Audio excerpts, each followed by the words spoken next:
Hello friends, good morning. আজকে যাব বাড়ি, ঠিক আছে। চন্দননগর থেকে ট্রেনে চেপেছিলাম, ট্রেনেতে ঝগড়া দেখতে দেখতে চলে এলাম গাংপুর স্টেশনে এখন, ঠিক আছে। দেখো পিছনের কিছু দৃশ্য।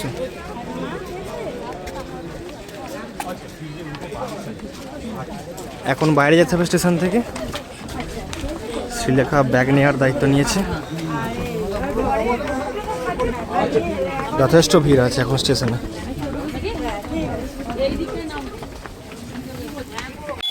এবার ধরতে হবে আমাদেরকে টোটো। গাংপুর দিয়ে আসাটাকে প্রেফার করি, তার কারণ হচ্ছে আলিশা বাস স্ট্যান্ড হয়ে যেতে হবে। তো আজকে ট্রেন নেই, শনি রবিবার তো ট্রেন চলে না। তো যেহেতু আমাদের ওইদিকে ট্রেনগুলো রবিবার শনিবার বন্ধ থাকে, তো আলিশা বাস স্ট্যান্ড হয়ে যদি যাই বর্ধমানে, মানে বাস রুটে যাব। চন্দননগর থেকে গাংপুর অবধি ট্রেনে এলাম, বাকিটা বাসে যাব। এখন এরপরে কানেকশন মাঝখানে টোটো। এখন আছি টোটোতে। তো এদিকে ম্যাডাম বসেছে জিনিসপত্র নিয়ে। এক্ষুনি পৌঁছে যাবো আলিশা বাস স্ট্যান্ড। এখন বাসে আছি, পেয়ে গেছি। এক্ষুনি নদী আসবে, নদী দেখাবো তোমাদের।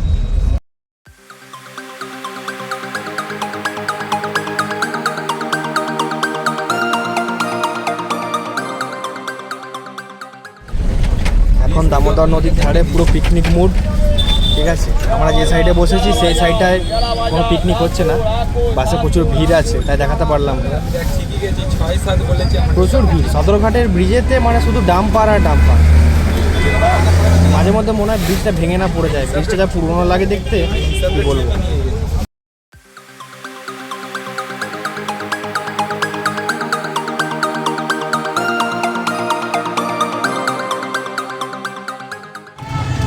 বাজারে নেমে টোটো ধরে নিয়েছি। আমি একা যাচ্ছি, শ্রীলেখাও বাড়ি চলে গেল এখন, ঠিক আছে। কালকে আসবে আমাদের বাড়ি। টোটোতে একাই যাচ্ছি আমি এখন। এটা গ্রামের শিবতলা।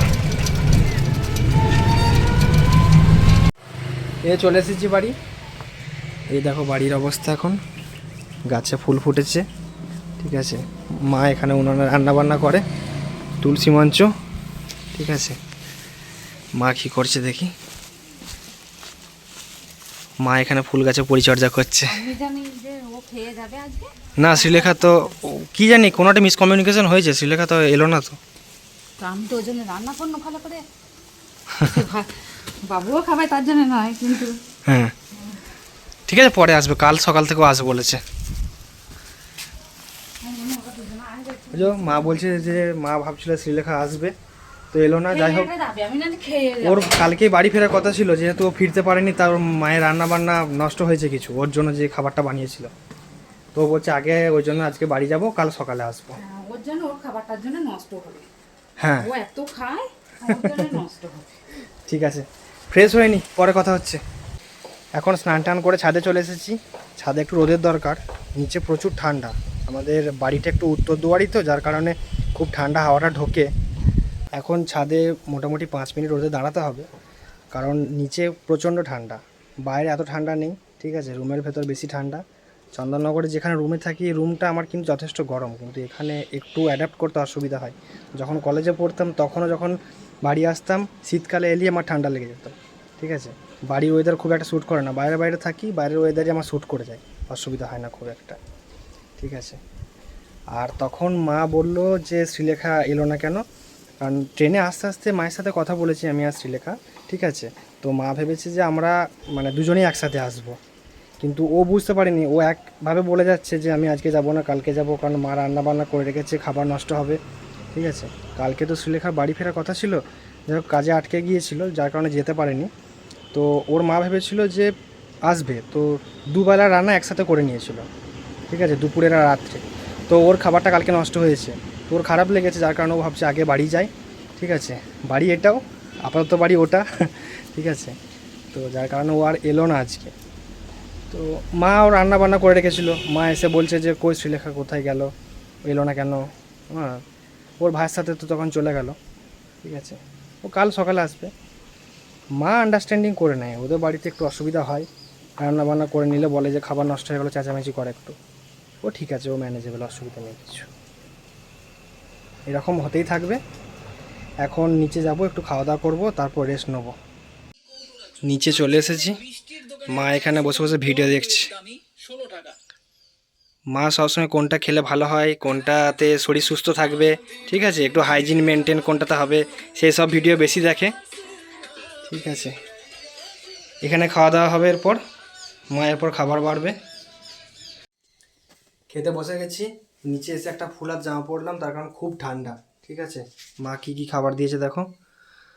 এখানে একটা পালং শাকের তরকারি আছে, বাঁধাকপির তরকারি, বেগুন ভাজা, চাটনি, এখানে মাছের ঝাল আছে, ডাল আছে। মা এত সব রান্না করেছিল আমার জন্য, শ্রীলেখার জন্য, দুজনের জন্যই। ঠিক আছে, কিন্তু শ্রীলেখা এখানে মিসিং, কিছু করার নেই, আমরা তিনজন মিলেই খেয়ে নিই। এখন বাকিরা খেতে কেউ বসেনি, তার কারণ সবার খিদে পায়নি বা এখন সময় হয়নি, কিন্তু আমি সেই সকাল থেকে না খেয়ে আছি, দুটো বিস্কুট খেয়েছি শুধু। ঠিক আছে, এভাবে তো থাকা যায় না, খুব খিদে পেয়েছে, পেটে একদম ছুঁচো ডাকছে, তাড়াতাড়ি খেয়ে নিই, চলো পরে দেখা হচ্ছে। খাওয়া দাওয়া করে ছাদে চলে এসেছি রোদ পোহাতে, এখানে খানিকক্ষণ শুয়ে থাকবো। ঠিক আছে, মা একদম পুরো বিছানা বানিয়ে দিয়েছে এখানে। ঠিক আছে, এখানে ছাদেতে লেপ রোদে দিয়েছিল, এখানে ঘুমাবো। সব খেয়ে দিয়ে চলে এসেছি, বাপি ঘুমাচ্ছে, মা ঘুমাচ্ছে। মা ঘুমায়নি, এখন ফোন দেখছিল। মা নাকি গো পুরোনো দিনে কথা মনে পড়ছে, এখানে ছাদেতে রোদ পোয়ানো, থাকাই তো হয় না। 2 মাস আগে এসেছি, আবার এলাম। এখন খানিকক্ষণ রেস্ট করবো, বেশ ভালো লাগছে। ওখানে তো এইভাবে রোদে শুয়ে থাকা পসিবল হয় না, অন্যের বাড়ি ভাড়া নিয়ে থাকা, সেখানে কি ওরকম হয়? তো বাড়ি এসেছি, বেশ ভালো লাগছে, বাড়ির খাওয়া দাওয়া, বাড়িতে থাকা, বাড়ির মানুষজনের সঙ্গে সময় কাটানো। খানিকক্ষণ রেস্ট করব, তারপর পারলে একটু বাইরে দিয়ে যাব। দেখা হচ্ছে পরে তোমার সাথে আবার। এখন সন্ধ্যা হয়ে গেছে, ঠিক আছে, বিশ্রাম করা হয়ে গেছে খানিক আগেই। এখন খাওয়া দাওয়া পর্ব হবে, মা কি রান্না করছে দেখাই।